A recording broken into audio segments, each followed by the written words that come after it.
Hola a todos, bienvenidos a Veo Voces. Hoy vamos a ver la voz de Ciro López, que es artista y formador y muchas más cosas que él nos va a contar. ¿Cómo estás, Ciro? Muy buena, es un placer, la verdad. Cuéntanos un poco, porque eres especialista casi en creatividad, en diseñar espacios, yo diría de juego, pero vamos, eso tú me corriges, porque viéndote veía que dejas como un espacio al juego, que el juego es descubrimiento. Sí, mira, al final cuando un niño o una niña no juega, a mí me gusta siempre decir o está enfermo físicamente o está enfermo psíquicamente.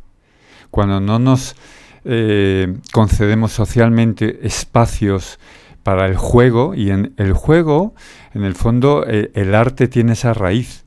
La raíz es el juego. ¿El teatro qué es? Total. Ese juego que hemos tenido de imaginación, de a ser otro, ¿no? Los niños juegan a ser otros personajes. Tú eres la profe, yo soy no sé qué, de roles, ¿no? El juego es lo que nos permite sentirnos vivos. Entonces, una sociedad que no se permite crear está muerta, respira, pero es un cadáver, ¿no? Por lo tanto, plantearnos qué nos está sucediendo en ese momento en donde hemos dejado de ser niños y nos hacen creer que pasar al mundo de los adultos tenemos que dejar de pintar, de bailar, de cantar, ¿no? Yo creo que es una enfermedad colectiva en el confinamiento que nos ha permitido respirar. La música, la danza, la poesía, ¿no? Los libros, o sea, es el arte. Tenías el plato de cocina y el papel higiénico, pero no es suficiente. Yo te he dicho que eres pintor, diseñador, fotógrafo, también tienes varios libros publicados. ¿Tú cuando te vas a la cama piensas, ¿soy algo? Vamos, nada. Es ridículo, ¿no? Y de hecho, cada vez más, y yo creo que nos lo demuestran, está todo conectado, ¿no? Y esa percepción del renacimiento es en el fondo ver cómo las matemáticas, como la música, como la danza confluyen, ¿no? Entonces, cuando compartimentamos o nos hacemos especialistas yo creo que nos hacemos en cierto modo daño, ¿no? Y la misma ciencia. La ciencia un científico necesita hacer proyectos donde confluyan otras ramas del saber. Y el arte, lo mismo, en el teatro confluyen cantidad de disciplinas. Por lo tanto, cuando te apasionas, a mí me encanta la anatomía, pero es que cuando estudio anatomía me sirve para dibujar, me sirve para la danza, me sirve para el mimo, me sirve para la fotografía, la luz, tal. Entonces yo veo un flash y se me van los ojos a estudiar cómo funciona ese flash tal cual. Pero lo mismo con un lápiz o un nuevo tipo de material o la tecnología. Entonces, ¿qué eres? Pues soy yo. ¿Sabes? Que disfruta placenteramente expresándose con el lenguaje, que en este momento, si necesito de la fotografía, lo hago en formato foto. Pero si necesito pintarlo, no me nace la foto, me nace utilizar otras texturas. Y eso me da muchísima libertad expresiva. Para mí es una riqueza, ¿no?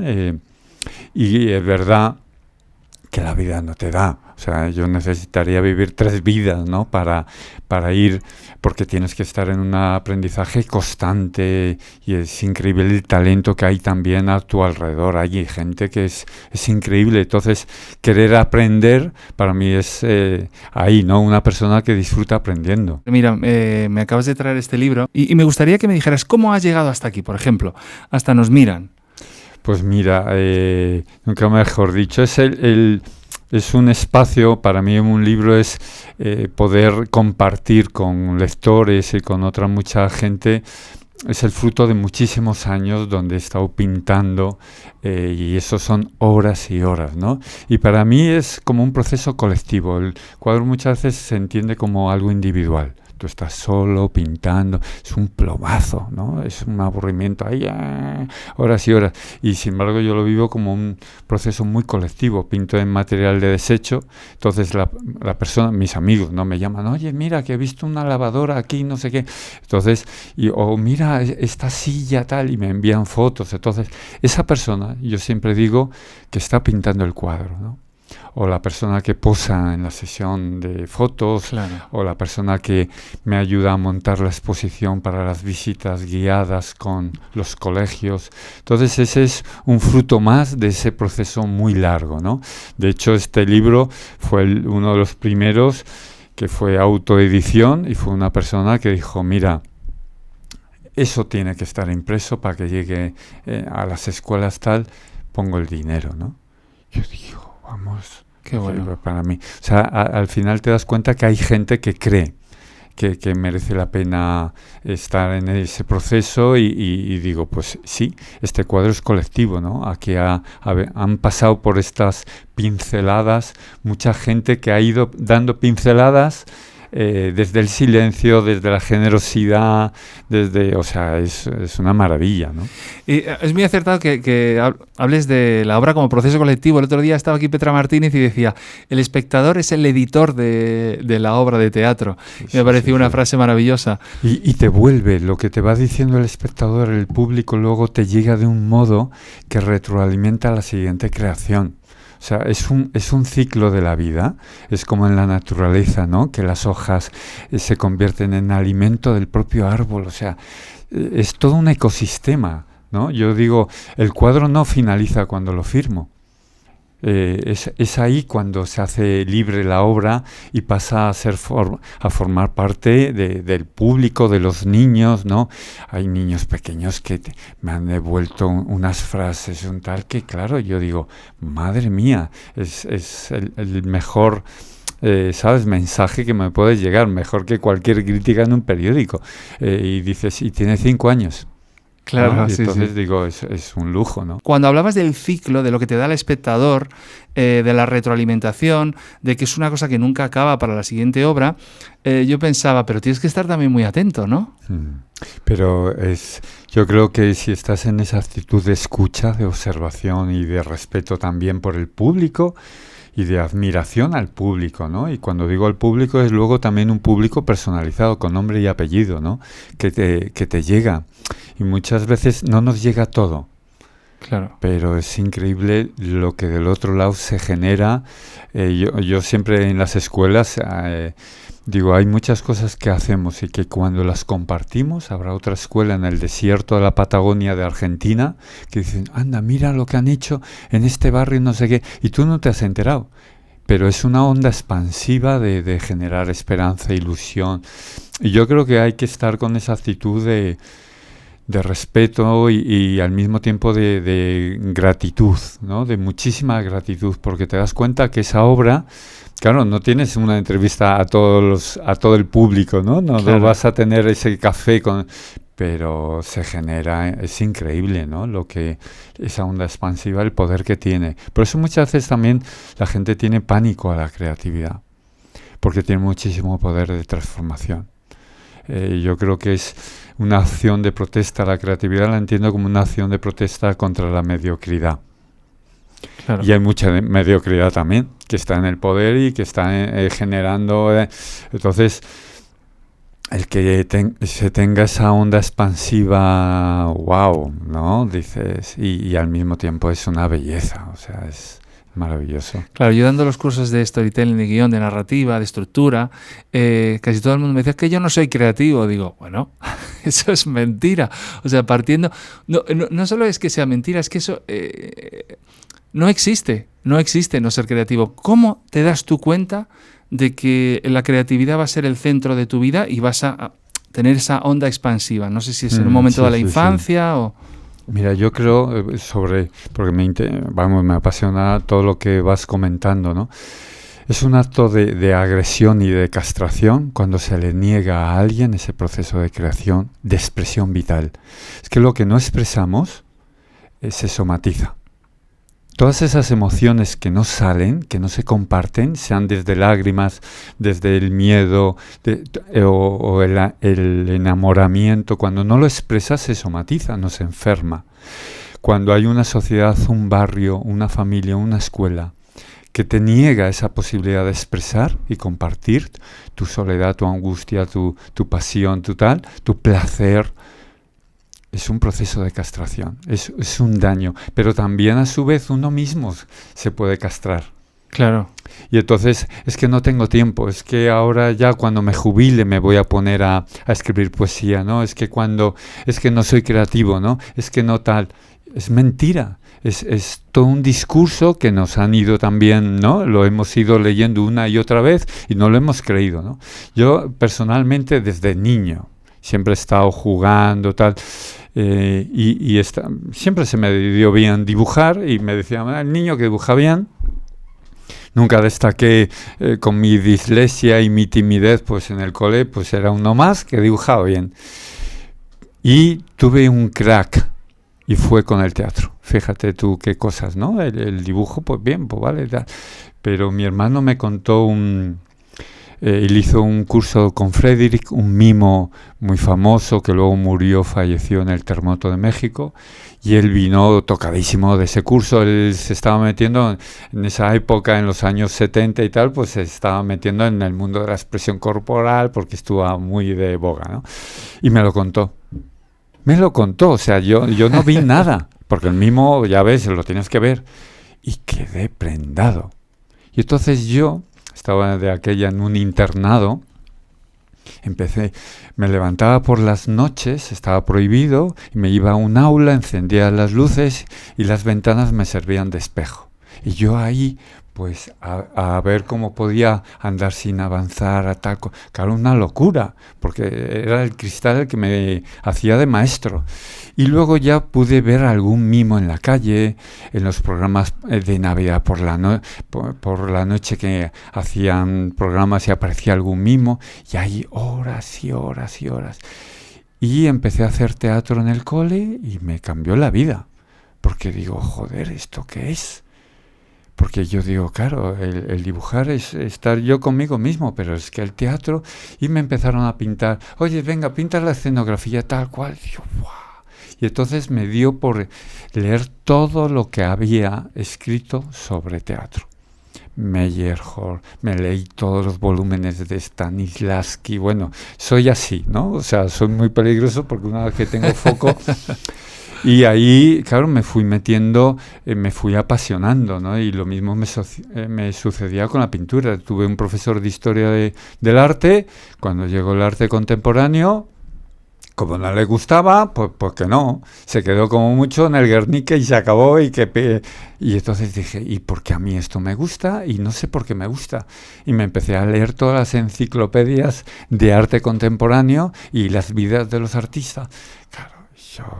Bueno, aluciné. Y con la danza, ya con 21 años, pues resulta que yo había montado un grupo de teatro con adolescentes, de estos que están por ahí perdidos de la vida, pero yo digo, bueno, si os apetece, hacemos un grupo de teatro. ¡Buah!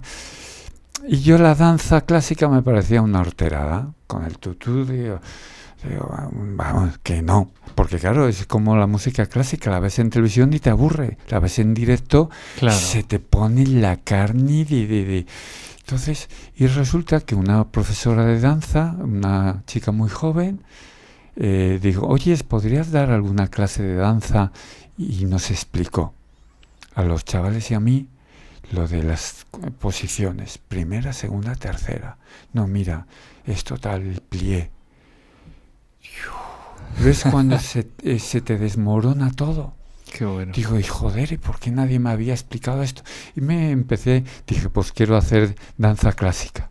Estaba en Valladolid, entonces me presenté a la escuela de Mariemma.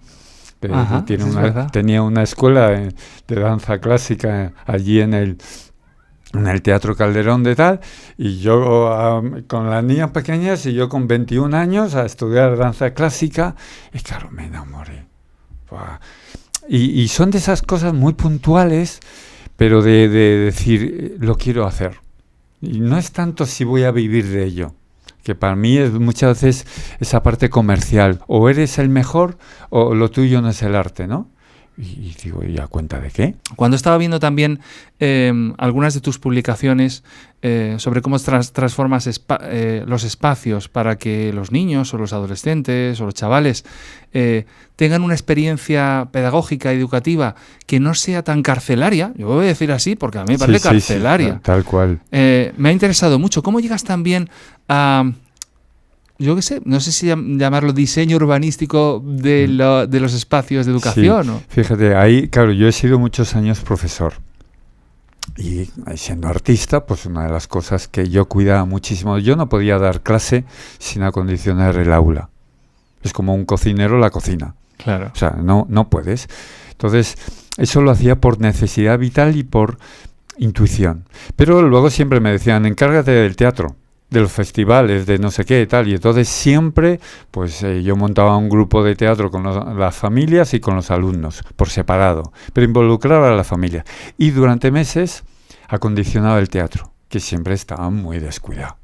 Técnicamente, en luces, había enchufes, o sea, vamos, un desastre, la ropa tirada a los camerinos. Y entonces yo, ¿qué hacía? Durante meses con el alumnado pintaba, decoraba las puertas, añadía espejos en los camerinos, ponía las bombillas. Entonces, claro, eso hace que los niños se iluminen porque dicen, ¡jo! Esto es un teatro de verdad.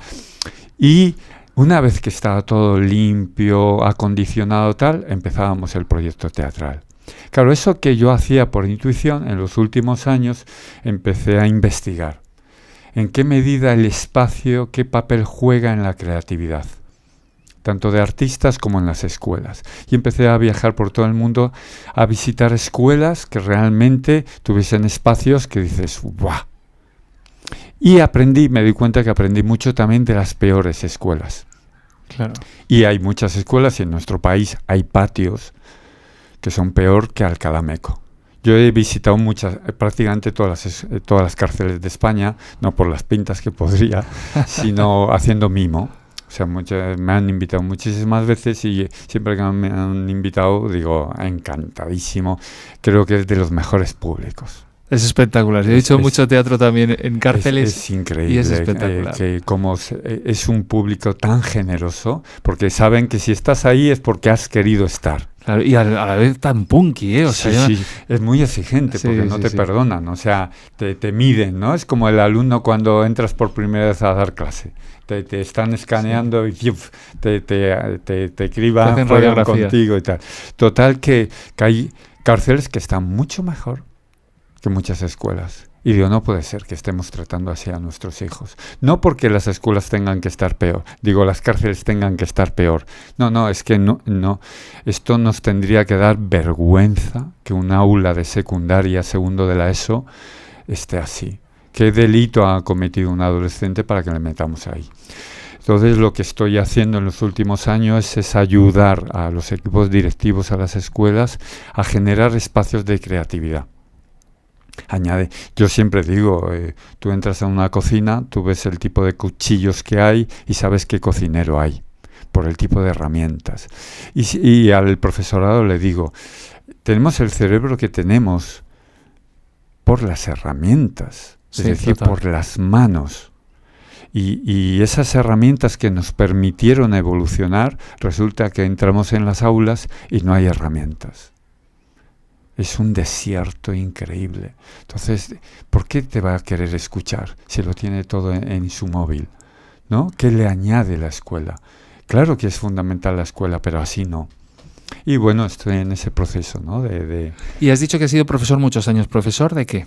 Bueno, he tenido una vida muy entretenida. He dado clase de ética, estuve estudiando filosofía, pedagogía, psicología los 3 primeros años comunes, luego estudié teología, entonces he dado clase de dibujo, he dado clase de religión, de ética y bueno... ¿Y por institutos, por colegios? Pues mira, he estado en institutos, he estado tanto en la concertada como en la pública y eso me ha permitido saborear muchísimos ambientes en formación profesional también. Entonces, claro, he aprendido tantísimo, ¿no? Al estar en distintas ciudades, porque también he tenido una vida donde he viajado muchísimo y eso me ha enriquecido muchísimo. A mí la adolescencia y la infancia son edades que me atraen, o sea, me preocupan y me atraen muchísimo y ahí me involucro, ¿no? Por eso todo el proyecto artístico de pintura y tal, siempre estoy pensando en mis libros, estoy siempre pensando. Ahora voy a publicar uno en Ahora en noviembre va a salir uno sobre emociones al desnudo, que son fotografías de desnudos, donde voy abordando distintas temáticas que tienen que ver con el cuerpo, junto con textos que ha escrito diferente gente que ha vivido lo que trato en la imagen. Y eso quiero que se trabaje en los institutos, desde el suicidio, desde el canon de belleza, desde la soledad, el miedo, bueno, todo ese contenedor de emociones, junto con fotografías donde se aborde el tema de la belleza, pero desde también emociones, muchas veces desde el dolor, ¿no? Por eso esas herramientas muchas veces no están. Y me gustaría que estuviesen, ¿no? Que se trabajasen. Es apasionante, ¿eh? Vuelvo a repetir la web de Siro, sirolopez.com, ¿no? Porque ahí podéis estar al tanto de las nuevas publicaciones, los cursos, etcétera. Yo saqué a mi hija de un instituto por el aula, cómo estaban puestas las mesas, por la primera reunión con el tutor, donde solo me dijo las normas y lo que no podía hacer mi hija. Y no me dijo nada más.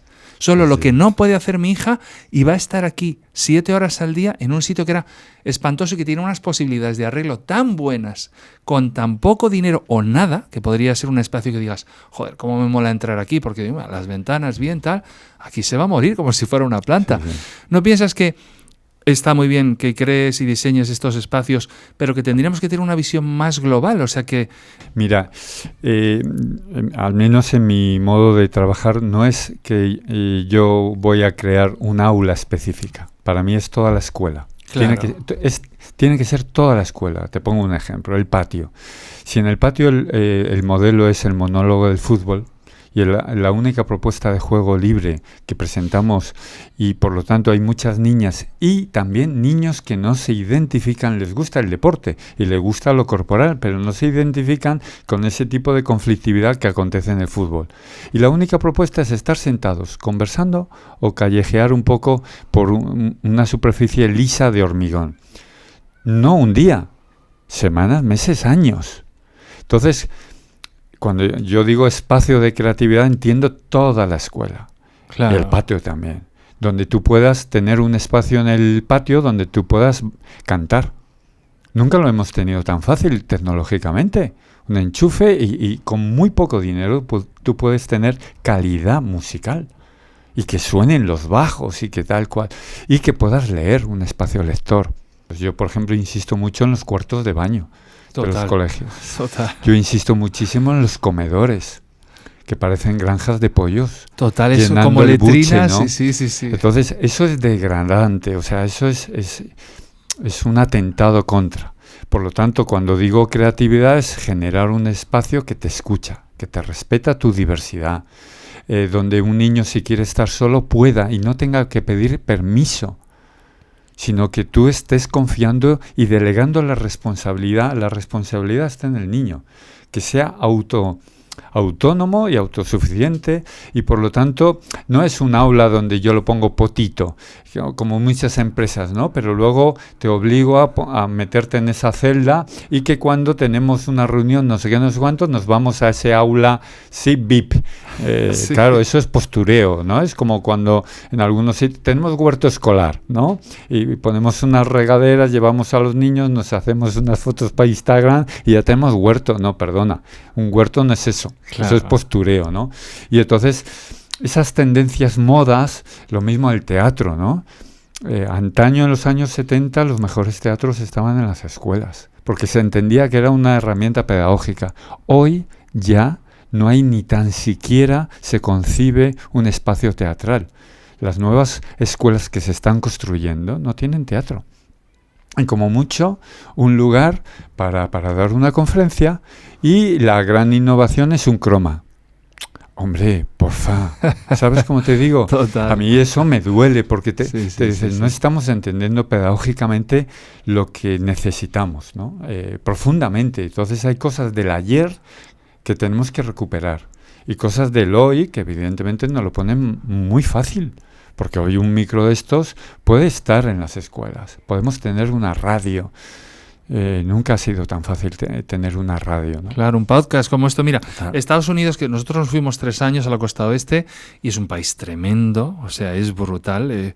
Te pone en modo supervivencia. Pero una de las cosas muy buenas que tenía es justo de lo que hablabas.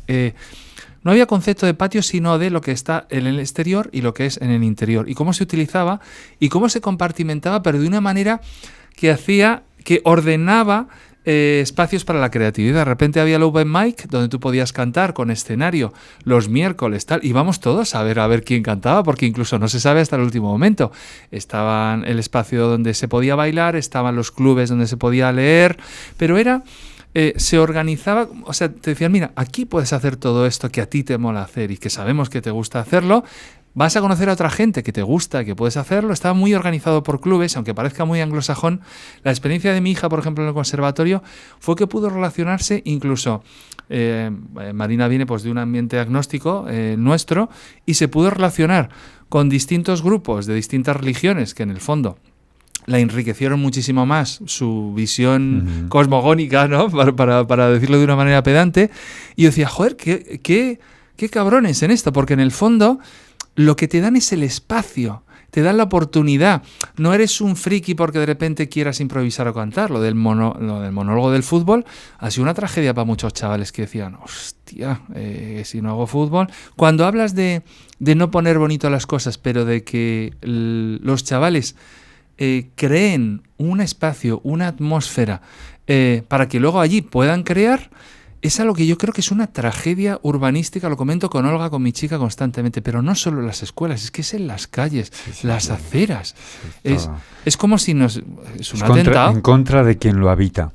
Total. Ya digo, es increíble la falta de sensibilidad. Y luego, yo insisto mucho en la belleza. Total. O sea, ¿por qué tienes que estar trabajando en un lugar tan cutre? Le digo al profe. Eres tú también, no solamente el crío. Ahora, por ejemplo, desde nuestra asociación Sunny Clown, ¿no? De payasos de hospital y demás, una de las cosas que se está ya, por fin, es que en los hospitales se está introduciendo la belleza. En pasillos, en el quirófano. Y no solo porque estamos hablando de un hospital infantil, también para los adultos, y a mí me gusta insistir, es que eso ayuda al médico, al equipo de enfermería y al equipo de limpieza, ¿no? ¿Por qué? Porque tienen que soportar una cantidad de tensión, de dolor, de conflictividad, y por lo tanto necesitas respirar. ¿Por qué te enamoras de alguien? No solo una belleza física, hay una belleza mucho más, hay muchas cosas que confluyen, ¿no? La naturaleza, ¿no? ¿Por qué nos inspira? ¿Por qué necesitamos acudir a ella cuando estamos en crisis, ¿no? O cuando estás enamorado, ¿dónde vas? Pues al parque, ¿no? Entonces, ¿por qué no naturalizar la escuela? ¿Por qué no naturalizar las ciudades? Y es esa belleza, yo suelo también poner el ejemplo, ¿no? Altamira.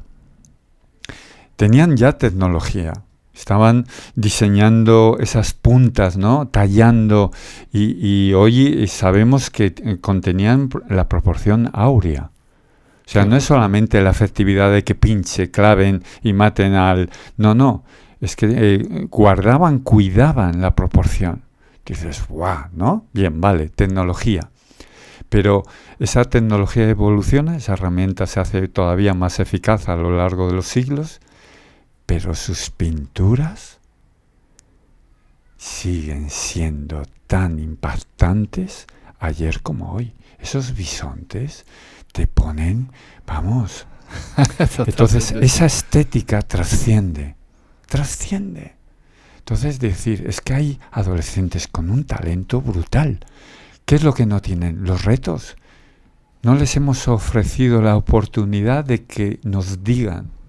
Sí, ni los espacios, al no proporcionarle esos espacios donde ellos se puedan desarrollar, no hay. Pero hablando de Altamira, estaba hoy viendo también, no sé si conoces a un youtuber que es profesor también de Bellas Artes, Antonio García Villarán, que habla de pintura y tal, y hablaba también de Altamira. Y yo decía, y sigo pensando, esas pinturas rupestres te ponen en contacto con tu propio misterio. Y sigo obsesionado con eso, porque yo me he visto ahora mismo en un momento de mi vida en el que me han pasado varias cosas y de repente se me han abierto los caminos y han dicho, no, ya has tenido bastante de juego, bastante de hacer lo que te ha gustado, y ahora tienes que ser un poquito... ahora tienes que crear tu carrera. Fíjate que yo tengo 49 años. Nunca he pensado en crear mi carrera, ni en cómo proyectarla, ni escalonarla. Y me provoca una tristeza solo pensar en tienes que hacer esto, estar en estos sitios para que te conozcan, porque con estos talentos que tienen no es normal que no... Y yo digo, la tristeza que me entra en pensar que yo tengo que hacer esas cosas, en el fondo es otro espacio mental. Estamos hablando de los espacios físicos. El espacio mental en el que dices, tienes que... Y ahora me viene mi hija a la cabeza, que me decía, ahora está ella en modo supervivencia porque se acaba de independizar. Y entonces dice, es que tengo que hacer esto. Y yo digo, ya, pero ¿qué quieres hacer tú? Yo sé lo que tienes que hacer para de repente poder pagar el alquiler, para poder salir con tus amigos y tomarte una cerveza, pero ¿tú qué quieres hacer? Porque yo digo que si perdemos eso, o sea... apaga y vamos, ¿no? O sea, ¿para qué, no? O sea, te queda, ¿no? Claro. Es un equilibrio muy difícil, ¿no? Porque nosotros, ¿no? Como pareja, como familia, lo mismo, no tenemos ningún trabajo fijo. Y como digo yo, el mundo de la farándula. Y mucha gente no lo soportaría, estar en esa fragilidad de decir, viene una pandemia, se te cancela todo, giras, tal, encargos, tal, y de repente otra vez en pelotas. Pero para mí siempre interiormente es lo que me apasiona. Y siempre he certificado que cuando he generado proyectos que nadie me ha encargado, como este de Emociones al Desnudo, como otros tal cual, o un libro que nadie me pide pero necesito, son los que posteriormente me van abriendo las puertas y esas puertas son las que me dan de comer. Y en el fondo, esas responsabilidades de mundo de adulto, tienes que pagar no sé qué, tienes que tal, tienes que sentarte ya y a sentar la cabeza. Ese adulto que nos golpea aquí para decir, no, yo creo que hace decir, claro, y esto que te gusta, que te apasiona, que tal cual, pues lo tienes que dejar en un segundo lugar, ¿no? Ese equilibrio es muy difícil. Evidentemente hay veces que te tienes que comer un marrón porque dices, mira, esto me lo pagan muy bien y lo voy a hacer porque no sé qué, no sé cuándo. Pero lo que a mí me ayuda a vivir, hay una anécdota, no sé si que a mí me cambió la vida. Bueno, hay niños y mujeres y personas que te hacen así, cric. Y estuve haciendo mismo en campos de refugiados cuando está el conflicto de Bosnia. Estaban buscando un mimo porque el inglés no funcionaba. Ahí en los campos necesitaban un lenguaje que fuese universal. Buscaban un mimo y que alguien que dibujase muy bien para conectar con los niños. Y entonces dije, ¡buah! Esta es la mía. Y tuve la oportunidad de moverme por todos los campos de refugiados. Y uno de los días de lluvia, tormentoso, tal, pues había veces que me tocaba actuar en un colegio, en una sala, en un tal, y esta vez era al aire libre, lleno del barro, eran mujeres, ancianos y niños. Y después de la actuación, yo ya estaba recogiendo, es un espectáculo de 1 hora, sin hablar, y se me acerca una anciana llena de arrugas, con la piel de elefante, muy seria, tal. Y me dice, no te puedes hacer una idea de lo que ha supuesto para mí tu actuación. Digo, ¿y eso? Dice, muy seria, tal. Dice, ¿de qué me sirve toda vuestra ayuda humanitaria? ¿De qué me sirven vuestros alimentos, vuestros medicamentos, vuestros pañales?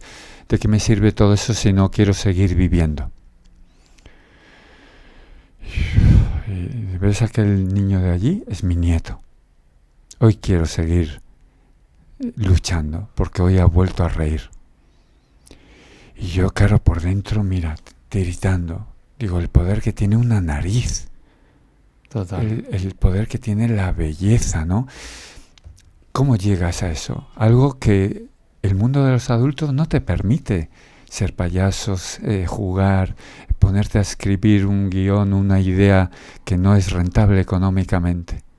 Porque el mundo de los adultos deja eso, abandona eso que te gusta escribir, porque un poema, ¿quién te va a pagar un poema? Y resulta que... Y esta anciana me cambió. Digo, es que no siempre es un plato de lentejas, tu hija. Es que no siempre es hay cosas que hará tu hija, o harás tú, o quien tal, pero que nos permite respirar, que es el sentido profundo de la vida. ¿Qué necesitas? Pues es alma. Lo que yo le digo. ahora está haciendo una obra de teatro, tiene sus canciones que está subiendo a Spotify, y aunque esté buscando otros trabajos, digo, esto nunca lo abandones porque es... Y ahí te voy a tomar la palabra. Tú has dicho que haciendo cosas que no te habían encargado te han abierto las puertas del mundo laboral. Ha sido mi experiencia toda mi vida. Para mí creer es crear. Y cuando al final no crees en ti mismo, es desangrarte, ¿no? Me llega gente universitaria, gente tal que con esa crisis existencial, ¿no? Porque es verdad que la sociedad es muy exigente, no vale cualquier cosa. Se necesita calidad. Entonces, cutre, pues una chapuza, sea en fotografía, sea en cualquier... Y hay mucho talento. Entonces es muy difícil... dibujar, me gusta y quiero vivir de esto. Amigo, tú vas a tener que currártelo. ¿Sabes cómo te digo? O sea que por eso que muchas veces te vas a llevar muchas tortas, incluso quienes estamos profesionalmente en esto. El libro que saco ahora es un libro que llevó más de 25 años detrás, porque en todos los sitios me decían que no.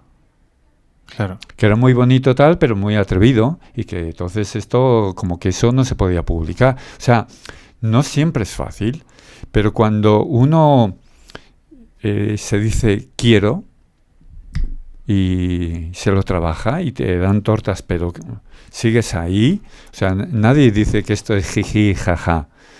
Pero yo creo que es fundamental sentirte vivo y por lo tanto dices... es que las tortas también las recibes cuando estás trabajando en el banco. También cuando dices, pues venga, me pongo de camarero, es que también te van a dar de tortas. Claro. O sea, que las tortas no te las quita nadie. Puede ser una enfermedad o puede ser un capullo integral que te está diciendo constantemente. ¿Me explico? Claro. O sea, la vida no es fácil. Pero decir, quiero ser yo creo que es vital. Muchas veces entender que trabajar para pagar la factura negándote ser tú mismo, joder, ¿no? Es un precio muy alto.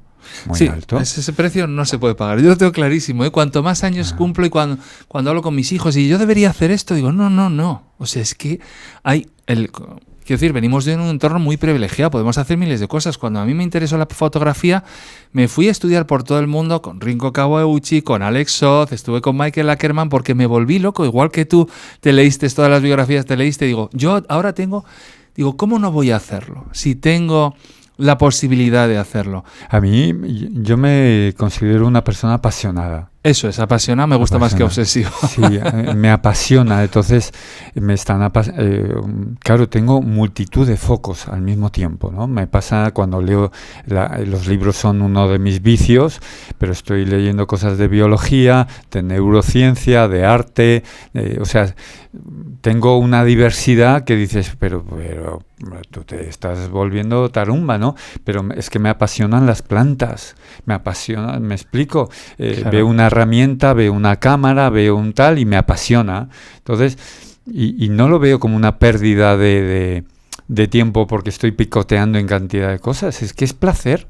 Claro. Para mí eso es un placer que no quiero perdérmelo. ¿Sabes cómo te digo? Entonces, me da igual lo que opine el resto. Entonces yo estoy leyendo este libro y digo, joder, ¿no? ¿Por qué voy a perdérmelo? ¿Sabes? Es decir, no, pero especialízate en esto. Digo, a mí me lo han dicho mil veces, sí. Y además digo, yo solo puedo mejorar en esto que me dices que me especialice si me apasiona todo el entorno. Es que además si no... que cuando lo conectas, haces conexiones. Ahora escribiendo sobre creatividad, pues estoy leyendo de todo. Claro. Y lo conecto. Entonces lo disfruto tanto, digo, claro, cuando me encuentro con este chavaleo, este adolescente o este universitario, a mí me gusta contagiar, y luego él decide y cada uno se va trabajando sus miedos o sus modos de, ¿no? Pero yo, soy tan feliz y he sido tan feliz y cuando digo feliz es también llorando, ¿no? Y es también estando cansado y teniendo días de rabieta. O sea que para mí la felicidad no es jiji, jaja. ¿no? Es mucho Claro. más profundo, ¿no? Y tú que has viajado viendo espacios, escuelas, institutos, por distintos sitios, ¿dónde colocarías a España en el ranking? He visto que además había como un mapa de calor donde los sitios que habías. ¿Y quiénes son los espacios o los países que más te interesan? Porque hay algo, a mí no lo hemos dicho, pero para mí esta charla tiene que ver entre la conexión de arte, educación y derechos humanos, que es lo que vamos a ir desarrollando. ¿Cuáles son los espacios que más te han inspirado, o las propuestas o los proyectos, y en qué países? Sí, mira, evidentemente Centro Europa, países nórdicos son una pasada, y hace muchos años en Finlandia yo recuerdo que me llamaron para actuar haciendo mimo en televisión y tal, y me tocó actuar en un psiquiátrico. Y entré y no daba crédito, te estoy hablando de hace 25 años, ¿no? Parezco un abuelo contando mis batallas. Y aluciné. Y entonces entro en un aula, tenían un aula enorme, mastodóntico, de pintura, de arte. Digo, ¡guau! Con unos lienzos, unos pliegos, unos materiales. Digo, joder, que me ingresen ya, ¿no? Pero es que tenían un estudio de televisión antaño. Yo digo, esto en un psiquiátrico, otro de psicomotricidad y danza. Entonces digo, qué lejos estamos de aquí. Pero fíjate, no es las escuelas de Suiza, de Copenhague, de Finlandia, de Alemania, de tal, no son las que más me han clic. ¿Sabes la escuela que más me ha removido por dentro? La encontré en una ciudad que no conocía, no sabía que existía, en Cobán, en Guatemala. Una escuela que han construido al lado de un basurero. Montañas de basura, lleno de buitres, que hay familias y sobre todo niños en medio de la basura clasificando toda la porquería de la ciudad. Y han construido una escuela. Cuando entro en la escuela, claro, hay muchas escuelas en barrios, aquí en El Pozo, en Vallecas, en La Cañada, sí. O sea, hay lugares, no hace falta irse muy lejos, ¿no? Para visitar La Cañada, sí. Bueno, pues en esta escuela entro y les digo, ¿los niños están al recreo o están en clase? Me dicen, no, en clase. Digo, joder, como en Finlandia, aulas abiertas. Y entonces veías que los niños transitaban por toda la escuela porque trabajan por proyectos en cooperativo, tienen talleres textiles para niños y niñas, porque el machismo en Guatemala es brutal. Y allí ves al crío que te pone dinamita en cualquier lugar, y resulta que allí tejiendo, claro, tú agarras una aguja y entras en trance. Tú te pones a coser. Lo de la costura es brutal. Tú te pones a coser y ya estás en nirvana. Y claro, tú veías a aquel niño con la niña, o sea, unas cosas. Y en esa misma escuela, claro, desayunan y comen gratis los niños. Porque si no, no comen. Claro, tú ves el huerto de esa escuela y es mastodóntico. Y los niños cultivan la huerta. Claro, lo comparas con el huerto de aquí y te das cuenta que hay un desfase. Que el nuestro es de postureo, ¿no? Claro, y ese es de autoabastecimiento. Claro, total. Y tenían una casita a mano izquierda, nada más entrar en la escuela. Y estuve un mes ahí trabajando porque el que lo lleva, Sergio Godoy, muchas veces viene a Europa a buscar financiación. Y cuando vio que pinto en material de desecho, dice, tú tienes que venir a trabajar con los críos porque tenemos allí todo el material que quieras en el basurero. Dijo, genial. Y entonces monté un taller de marionetas para que los niños pudiesen contar sus historias. Y entonces les dije, venga, traed materia prima del basurero, y todo el comedor enorme, y lo llenaron todo de basura, empezaron a crear sus marionetas. Bueno, las historias que contaron, increíble. Y tienen una caseta a mano izquierda, un dispensario odontológico para arreglar todas las dentaduras de los críos gratis, porque las tienen destrozadas. Claro, ¿qué definición tenemos de escuela? Allí lo tienen claro, cubrir una necesidad. Atender, tú tienes una fuga de agua en tus familias, en tus niños. Claro, aquí donde No, la definición de escuela, no, esa asignatura no está en lo curricular, allí lo tienen claro. Entonces dice, claro, tienen una casa de acogida, niños y niñas, porque son niños de la calle. Claro, a los 3 días de estar comiendo con ellos y de cenar, tú ves niños normales. Claro, cuando te empiezas a enterar del currículum de esos niños, se te saltan las lágrimas. Claro, y gran parte, para que veas que existen los milagros, ¿no? Porque gran parte del profesorado que ha terminado su licenciatura y está dando clase en esa escuela, resulta que fue niño de esa tal, ¿no? Y entonces te das cuenta que la violencia, las violaciones, las vejaciones, dices, ¿estos niños tienen futuro? Hay una escuela que te está diciendo tu vida merece la pena, a pesar de no haber podido elegir dónde nacer. Por eso que el arte, bueno, la belleza, la escuela, ¿no? Qué bonita escuela. Pero es un bonito que al niño le están diciendo, y cuando esos niños han terminado y acaba estudiando Derecho, ¿no? Y claro, estudia Derecho para pelear por un país mejor, ¿no? O sea que, esas escuelas te cambian la vida. Mira, aquí tengo... bueno. ¿Ves? Algunas... Sí, algunas Esto es páginas uno de tus libros, sí, ¿no? Sí. Está... Esencia, el libro Esencia sí, la verdad es que está teniendo muy buena acogida. Y me gusta mucho este círculo virtuoso, que en vez de vicioso, virtuoso, que hemos de motivar la creación en el centro, motivar, conectar, construir conocimiento, reflexionar, pensamiento crítico. La verdad es que, y lo que acabas de contar, sí es verdad que vivimos en una burbuja. Lo que acabas de contar me conecta con los derechos humanos, tu preocupación incluso porque los soportes donde pintas sean pues cartón, material reciclado, o incluso he visto ahora cuando has entrado unos circuitos electrónicos que tiran de toda la basura que generamos electrónica, ¿no? De máquinas tragaperras. Sí. Sí. Voy conectando la historia del objeto que ha desechado como algo inútil. Alguien lo ha tirado porque ya no sirve. Para mí ese objeto tiene una vida, una historia, una narración. Claro. Hay un cuento, ¿no? en ese objeto, sea un cristal roto, sea una silla que tiene las 3 patas rotas. Para mí el objeto es como un espejo, ¿no? Y entonces trato de pintar, conectar el objeto con la persona que luego voy a pintar. Y es increíble como uno de los últimos cuadros que he pintado es esta anciana de Bosnia. Resulta que la he pintado su rostro en una tabla de fregar, de estas de madera antiguas de nuestras abuelas, sí. ¿No? Que desgastada con la suavidad del jabón, ¿no? Que está ya en todos los poros de la piel de la tabla. Y puse en las redes sociales, oye, si alguien tiene una tabla de estas tal, cuanto más estropeada mejor, me interesa que tenga grietas, que tal cual.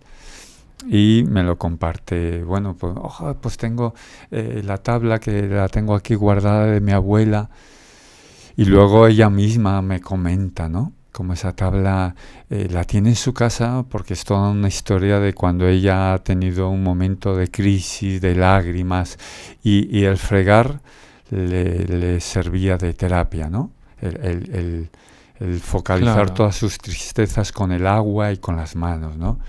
Y digo, madre mía, la historia de la tabla con la historia de la mujer que estoy retratando. Y así son todos mis cuadros, ¿no? El objeto tiene su propia vida, ¿no? El teatro del objeto al final, ¿no? Sí, además acabo de ver un vídeo en YouTube sobre el proceso de un cuadro que pintas en cartón y con un cúter haces como una especie de reverberación o de resonancia. Sí. ¿Cómo te planteas?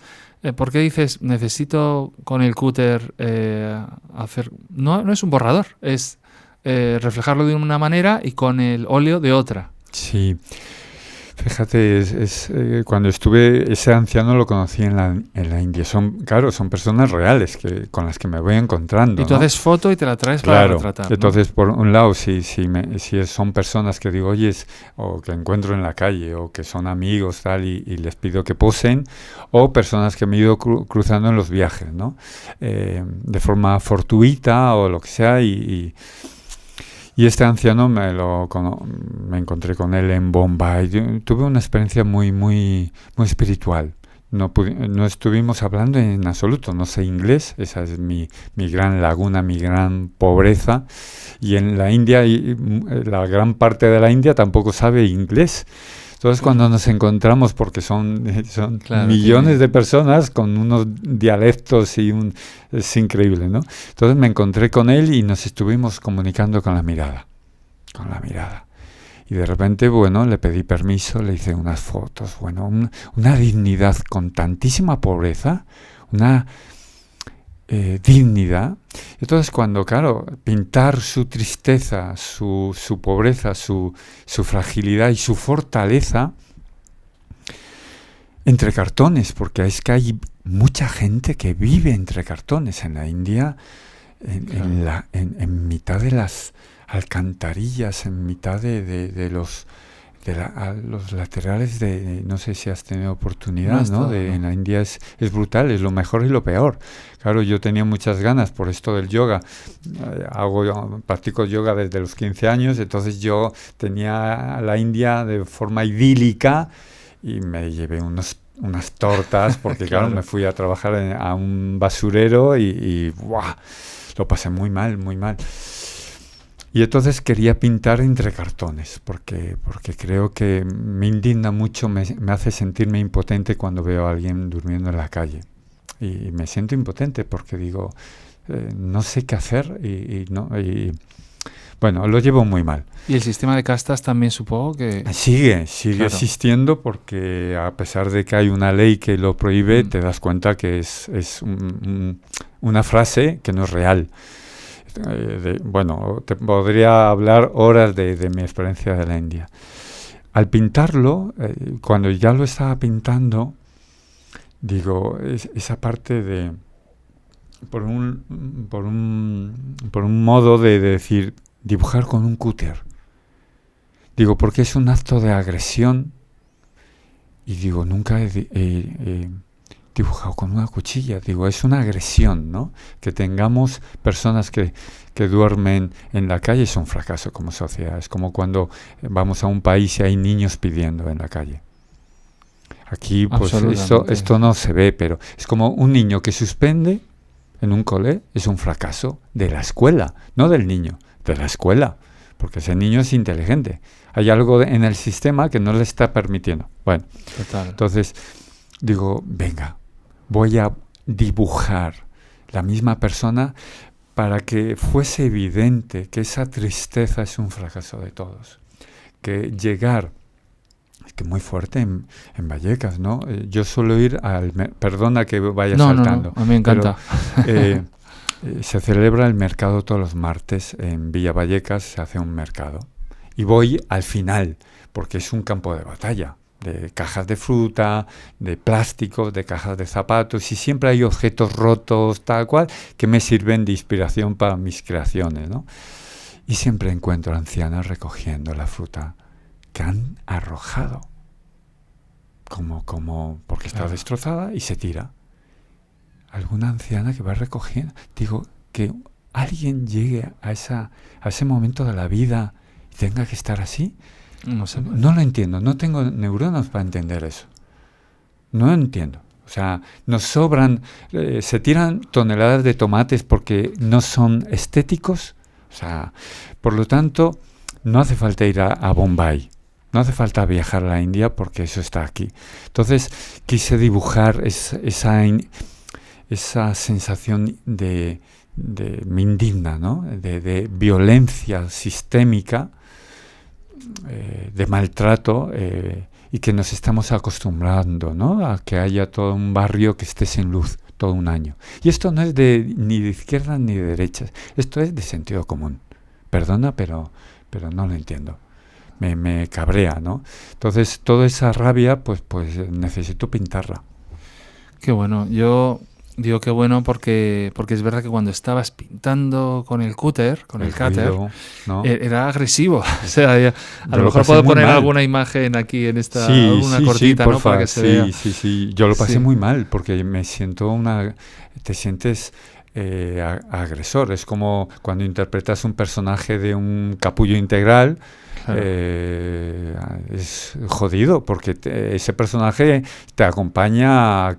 Si tú estás memorizando el texto, ser capullo en un personaje, yo digo, es que es mucha violencia, ¿no? Y ahí podemos enganchar con cómo el arte, los derechos humanos y la educación forman parte casi del ADN de toda tu obra, ¿no? Sí, para mí es vital el compromiso social, ¿no? El contribuir a un mundo mejor. Es mi concepto de belleza, ¿no? Aquella que nos permite respirar esa esperanza, porque si no, ¿qué te queda, no? Digo, en el día a día, ¿no? Trabajar, o sea, ¿para qué? ¿No? Es decir, bueno, sí, la palmas y, ¿sabes?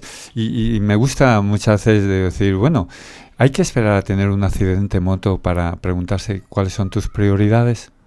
Total. Pues no, hoy mismo. ¿Qué es lo que quiero vivir, ¿no? ¿Qué quiero sentir? ¿Qué quiero mirar, ¿no? Porque quiero descansar. Es que nuestra sociedad es una alta velocidad que no nos está permitiendo ni descansar, ni sentir el cuerpo, ni... Entonces, el entender que el arte está para ese contribuir a un mundo mejor, a mí me planifica, ¿no? Aunque sea un muy poquito, hay pequeños detalles que lo es todo, ¿no? Digo, si esta mujer supiese, esta anciana, supiese el bien que me hizo, ¿no? ¿Quién ayuda a quién? Fue ella la que me hizo clic. Claro. Que me cambió la vida. Fue ella, ¿no? Entonces, porque muchas veces en los derechos humanos se habla de 3 artículos, son 30 artículos. Y se pasa olímpicamente de tal, porque luego podemos llegar a verdaderas barbaridades. Bosnia estuvo al lado de Italia, un conflicto, se dijo después de la Segunda Guerra Mundial que esto no se iba a repetir, se ha vuelto a repetir una y otra vez, ¿no? Entonces, ¿qué mundo le entregamos a nuestros hijos? Del que nos podamos sentir orgullosos, ¿no? Claro. Y yo creo que en eso, afortunadamente, hay mucha gente. Hay mucha gente que no es noticia, pero está dando lo mejor de sí. Y yo quiero estar ahí. Punto. Se acabó. Viendo los extractos de algunas de tus publicaciones, he leído como una anécdota muy chula de una madre que vino a decirte, oye, mi hijo quiere ser pastor, no sé qué cojones hacer con esto. Fue maravilloso que tú le dijiste... Sí. Ayúdale a ser pastor. Es que hay algo más bonito que estar en contacto con la naturaleza, los animales. Incluso cuenta que al verte a ti, ella decidió, voy a ayudar a mi hijo a ser pastor, porque en ese camino, acabe o no siendo pastor, él está siendo feliz, está yendo hacia lo que quiere, ¿no? Es que en las escuelas muchas veces digo, ¿y si una niña del cole te dice, quiero ser payasa? ¿Qué mirada recibe? ¿Qué comentarios? ¿Qué burlas? ¿O aprobaciones o respeto? ¿Realmente es posible? ¿O se le dice, ay niña, lo que te queda, ¿no? Para aprender, ¿no? Como, qué fracaso. Y entonces siempre digo, ¿no? Mi mujer es payasa. Y claro, todo el auditorio, todo el congreso se echa a reír como diciendo, ¿no? Como casi un insulto, una burla, ¿no? Entonces esta madre se me acerca. Dice, es que con los ojos enlagrimados, es que mi hijo quiere ser pastor. Y tenemos una oveja en casa. ¡Qué genio! Wow. ¡Qué genio! Mira, claro, nos dimos un achuchón y digo, porfa, o sea... eres lo más. Y le estaba ayudando además haciendo como con los huevos de las gallinas. Sí, no, luego nos volvimos a ver y me dice, no, ya tenemos una incubadora en casa. Qué bueno. Madre mía, esos son madres, ¿no? Sí, porque te das cuenta, es que necesitamos de los pastores. Necesitamos que alguien lo viva no como un fracaso el ser pastor, sino justamente desde la dignidad de ese arte, ¿no? De contemplación. Es un monje, el estar en la montaña, es un Buda, ¿no? Es un zen ahí, en plena naturaleza. Entonces, es una profesión de tanto respeto y dignidad, ¿no? Que una madre, ¡buah!, ¿no? Te la comes a besos. Y claro, que haya espacios donde eso sea posible. pero que en el discurso, claro, ahora parece que todos tenemos que ser programadores, porque el mercado demanda que las escuelas ya estén diciendo que todos los niños tienen que programar. ¿Y si un niño, me explico? Yo creo que esos pequeños gestos, esas grandes preguntas, ese estar despierto, vivo, merece la pena, ¿no? El no dormirse, el no decir, bueno, da igual, ¿no? Total, una más, ¿no? Pues no es lo mismo, ¿no? Y me siento a gusto y feliz de querer estar ahí, ¿no? Con ese... Porque hay lugares en donde ya no quiero estar. Quizás porque nos estamos haciendo mayores, ¿no? Estuve unos años trabajando como director de arte en una revista y hubo un momento en donde se generó un ambiente muy competitivo, tal. En un día tomé la decisión. Hubo una reunión y dije, se acabó. Al día siguiente dije, me voy. Y habíamos recién tenido a mi hija. Y la gente no entendía, pero si acabas de ser padre, ¿cómo te vas a quedar ahora en pelotas, no? Digo, pero es que la libertad que te da, ¿no? Esa vulnerabilidad, ¿no? Pero te hace libre. Es decir, mira, si trabajamos juntos, sí. Pero si quieres esta silla, siéntate ahora mismo.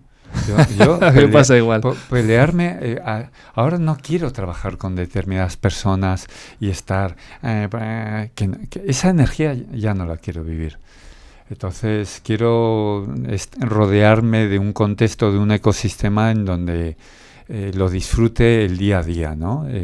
Por eso que momentos como este y momentos tan sencillos como compartir un café o acompañar a tus hijas al cole o leer un buen libro o de repente gastar años en un cuadro que luego alguien hace así, son unos segundos. Solo los va a mirar unos segundos. Es increíble, claro. ¿No? Tú vas al Museo del Prado, ¿no? Y digo, ¿cuánto tiempo va a contemplar tal? Y hace así y pasa. Son horas y horas y claro. horas que se ha pegado Zurbarán en pintar eso. Y o el bosque está ahí. Tal cual, ¿no? Pero ese tiempo me ha sanado. O sea, esos años que yo he estado con ese cuadro me sanan. Claro. Me hacen mejor persona. Lo quiero vivir, aunque sean unos segundos, ¿no? Total. Y cuando hablabas de derechos humanos, que dices que se hablan de 3, pero son... ¿Cuántos has dicho? 30 artículos. Me he acordado de que José Antonio Marina, que es profesor y filósofo, habla de los derechos humanos como una creación del hombre, una creación maravillosa, arbitraria totalmente, como que la luz roja te paras en un semáforo. Entonces quiero seguir conectando el arte, derechos humanos, educación. ¿Qué relación tienes con las redes sociales y qué peligros crees que entrañan? Porque estás en contacto con gente que está ahora en ese momento, sí. ¿No? Mira, a mí las redes sociales me dan de comer.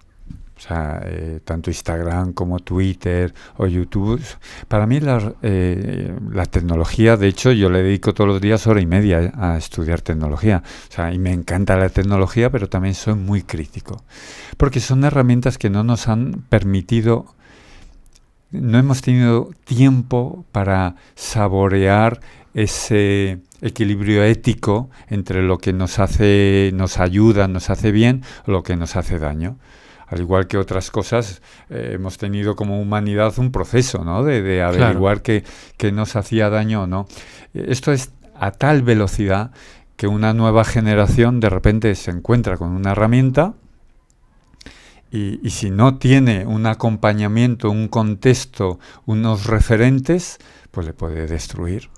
Le puede empujar así, ¡cling!, al suicidio o a la fragilidad. A la autolesión, a la depresión, a la ansiedad. A despreciar su cuerpo al mirarse al espejo o a necesitar el reconocimiento de los demás constantemente, y cada vez el striptease es mayor, ¿no? Entonces, la línea cada vez es más estrecha.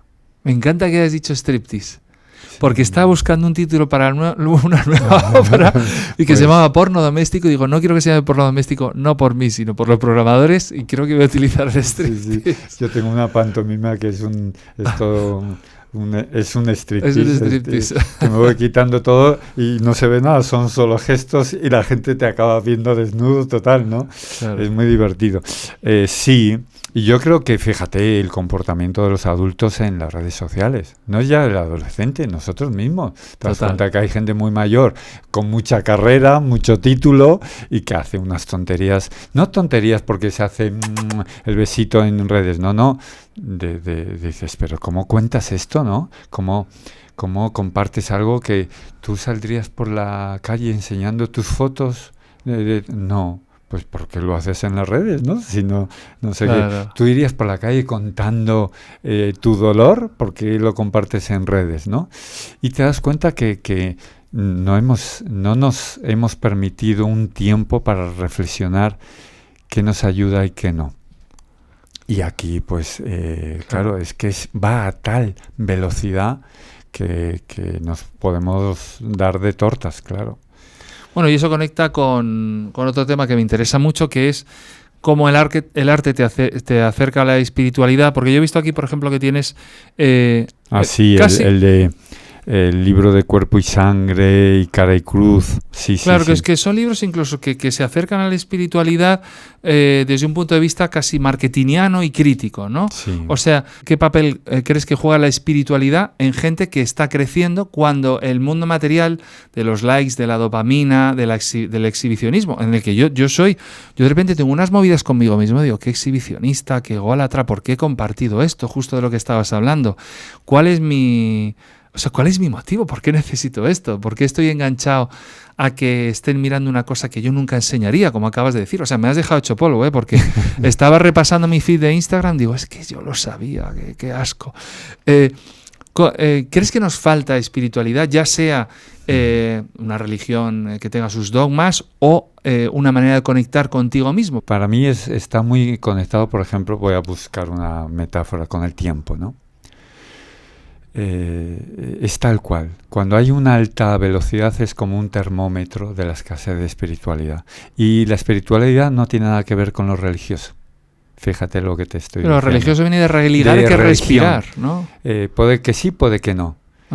Para mí es sentir, conectarte, contemplar el color, la voz, el hacer el amor, el tomarte, saborear el café con ese amigo, ¿no? que te ha llamado para compartir.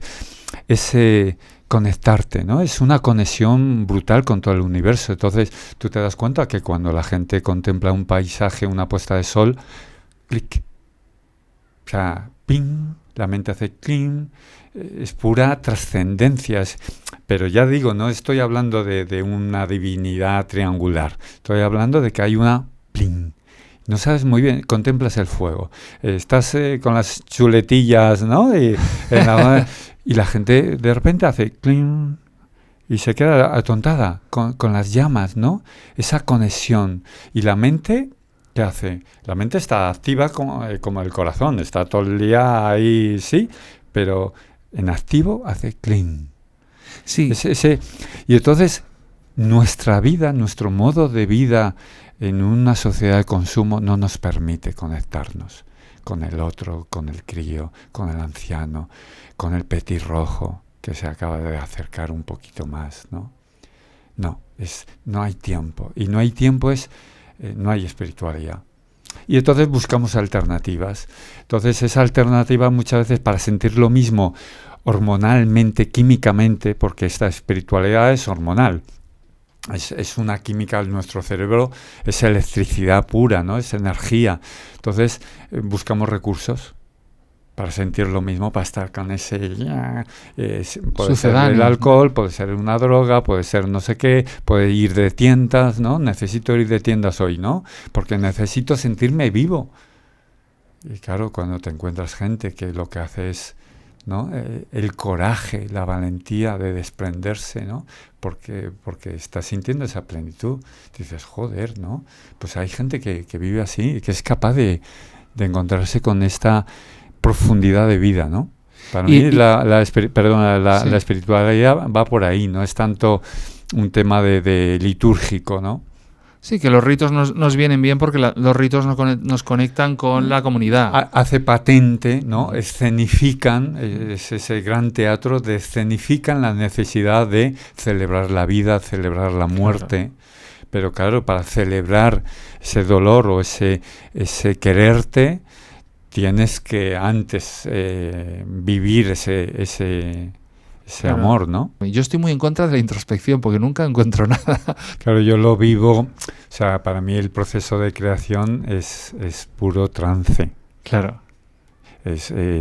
Y yo siempre digo, es para mí más potente que hacer el amor, o sea, es un momento constante donde pones el foco, lo pones todo en un estado donde sí, igual que cuando sales en el escenario, tu mente está... ¡fua! Sí. Otros momentos de la vida bla, bla, bla, tienes distracciones, ¿no? Pero claro, fíjate lo que trae las redes sociales, una cantidad de distracciones, de pérdida de foco. Entonces la creación es un hacer el amor en plenitud, en conexión con ese proceso, ¿no? De dar lo mejor de ti, de expresar emociones, de encuentro con el otro. Por eso para mí el arte es increíble, ¿no? Y que se pueda llegar a descubrir y poner en valor, y como un espacio protegido. Es como una selva, ¿no? Claro. Y cuando te das cuenta que se quema, pues es un dolor, ¿no? Sí, hablas de trance, que me interesa mucho porque yo soy un trance y una lucha. Yo ahora estoy escribiendo una obra de teatro y estoy en trance, pero estoy luchando.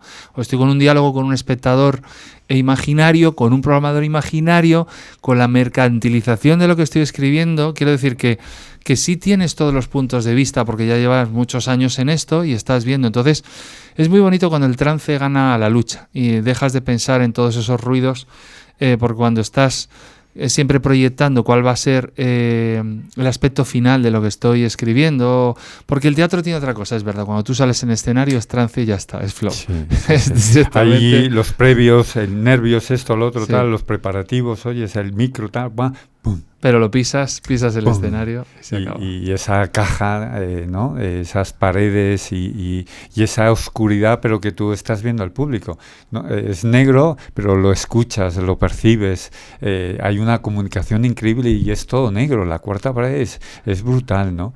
Entonces yo creo que ahí hay una magia que muchas veces no se puede explicar, que la vives. Pero es increíble, ¿no? Háblanos de Sunny Clown, de este proyecto que tienes con tu chica. Sí, para esto mejor que hable ella, ¿no? Pero para mí es un de estos proyectos que cualquiera te diría que es utópico, que es bueno, pues sí, que para cierto tiempo libre pero que me parece, a mí me ayuda a creer en la humanidad, ¿no? Porque cuando tú te das cuenta que el humor sana, que la sonrisa nos sana, que es un medicamento sin... ¿cómo es? Cuando eso es, sin efectos secundarios. Sin efectos secundarios, terciarios, ¿no? Y la cantidad de resistencias que uno encuentra en todo el sistema, ¿no?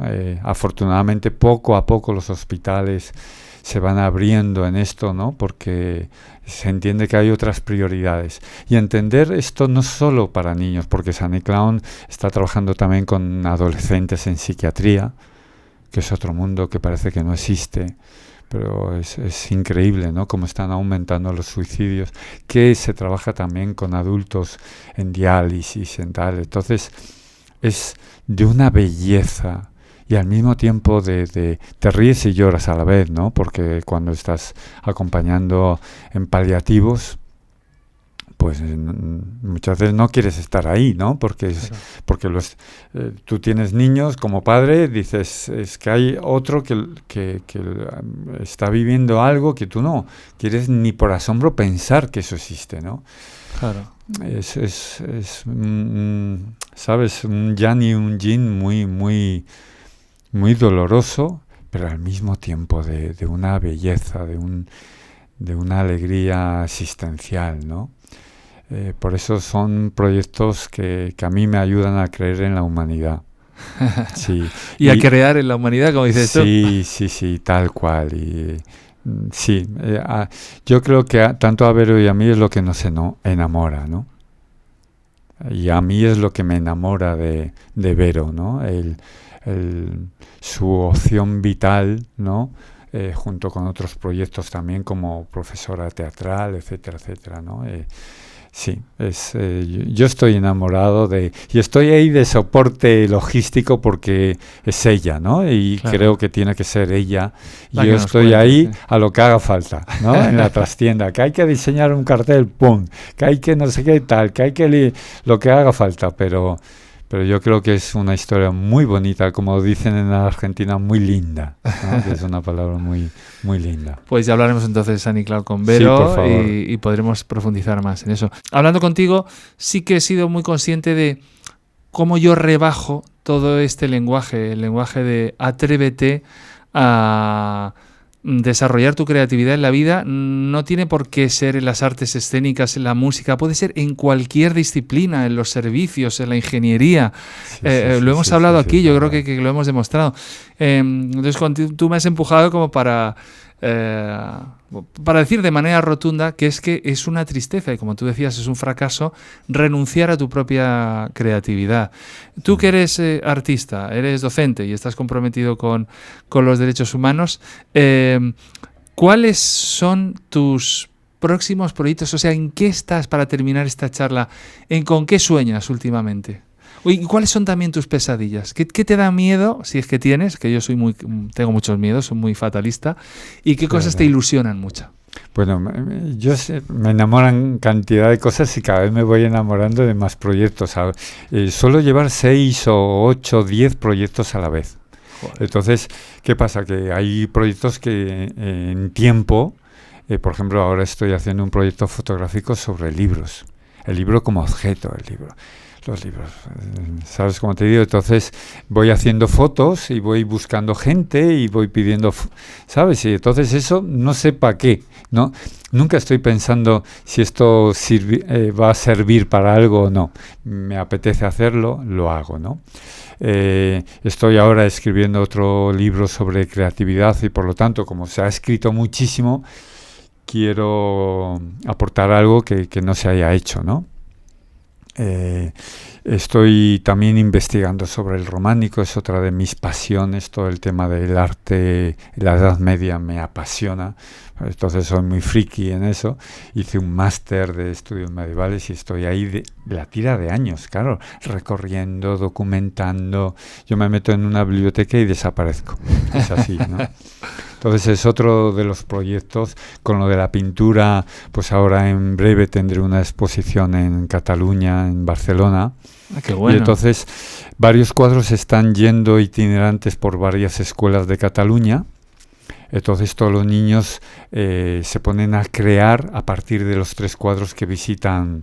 Y niños desde 4 años hasta bachillerato, ¿eh? Pero qué bueno, entonces no les conviertes en sujetos pasivos, sino que los cuadros son detonantes para que ellos actúen. Para que ellos pasen a crear y se puedan exponer sus creaciones.